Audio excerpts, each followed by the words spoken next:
أعوذ بالله من الشيطان الرجيم.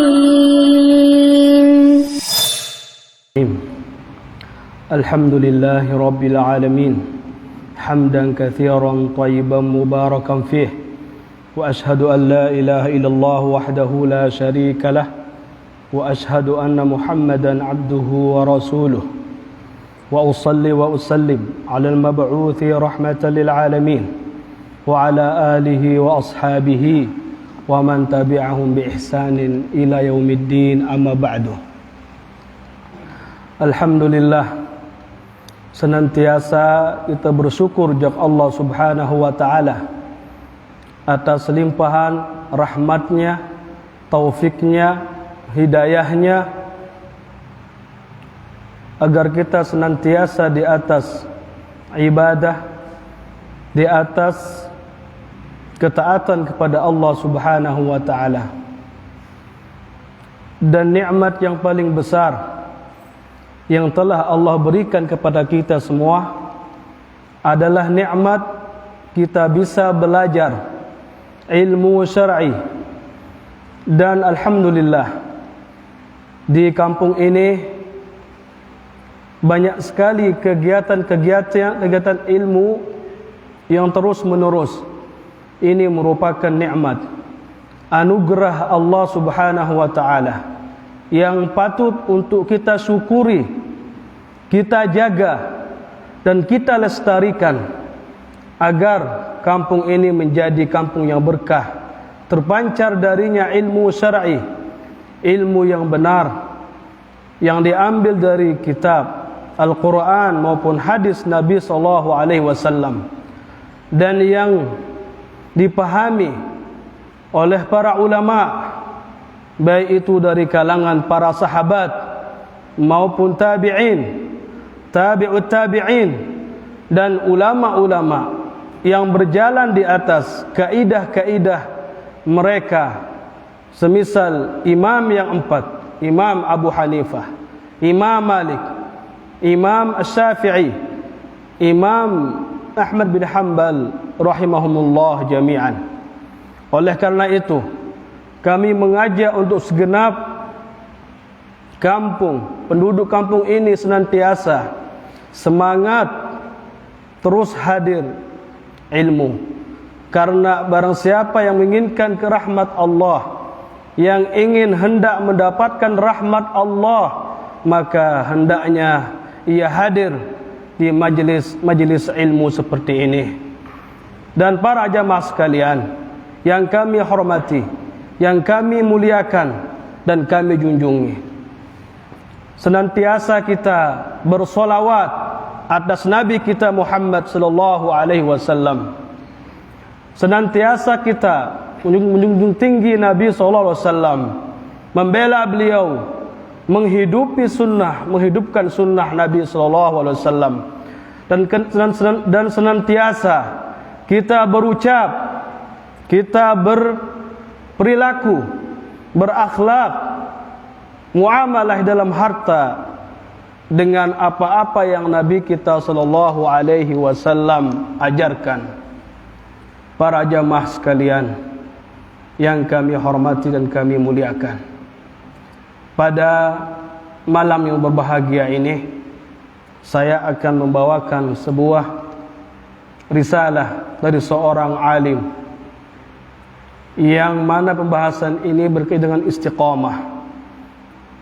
Para jamaah sekalian, setelah hidayah menghampiri kita, setelah taufik Allah Subhanahu wa taala menjemput kita untuk menjadi seorang muslim, untuk menjadi seorang mukmin, dan kita diberikan ilmu syar'i, diberikan kemudahan untuk belajar dan mengamalkannya, maka kita memerlukan hidayah yang lain, yaitu hidayah bagaimana kita berjalan di atas kebenaran ini, bagaimana kita menjalani dengan istiqamah, berjalan dengan istiqamah di atas kebenaran yang dibawa oleh Nabi sallallahu alaihi wasallam dan diteruskan oleh para sahabatnya dan juga para ulama yang berpegang teguh dengan cara mereka,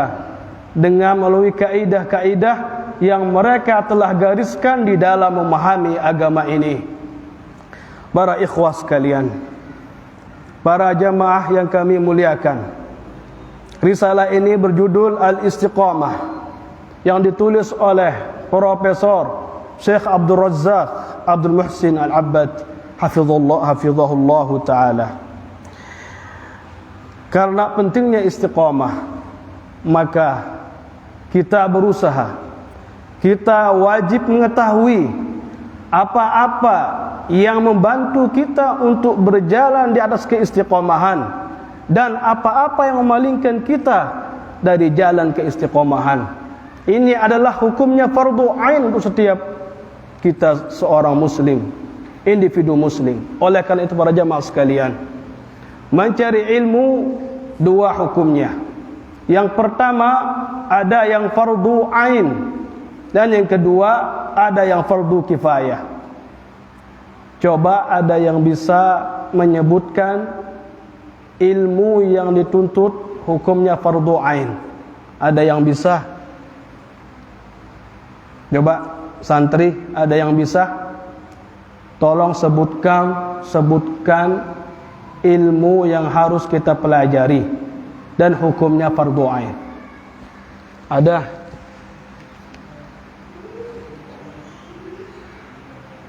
Ya? Ya, Masya Allah, barakallahu fiik. Jadi pertama, kewajiban-kewajiban yang setiap hari kita lakukan itu wajib fardu ain kita pelajari. Oleh karena itu terus kita pelajari, baik ikhwah-ikhwah untuk belajar, dan juga para ustadz untuk senantiasa mengajar, menambah jam pelajaran, menambah waktu untuk belajar hal-hal yang itu fardu ain.